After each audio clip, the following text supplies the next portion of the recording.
And then the final abstract that I was asked to discuss was looking at the use of a clinical informatics system to create expert treatment decisions for patients. This was presented on the behalf of the National Cancer Grid of India.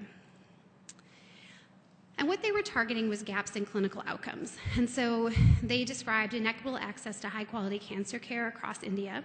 And they put forth the assumption that by providing evidence-based expert opinions directly to patients, you could avoid suboptimal treatment decisions. And they could also increase patient compliance with the recommended treatment by increasing their confidence that this was actually the right treatment that they should be getting.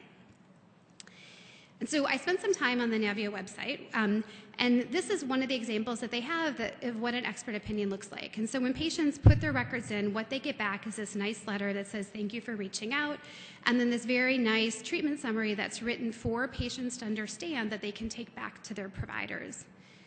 The study goals were to look at how often did they actually do that. So how often did patients take this and bring it back and share it with their oncologist? And then how often did they get the treatment that was outlined in this report? And what they showed is that 72% shared it with their oncologist and 78% received treatment that was concordant. And so I think this is a really good example of how to use technology to improve outcomes. And so, this approach has the potential to improve outcomes for patients who don't have easy access to expertise.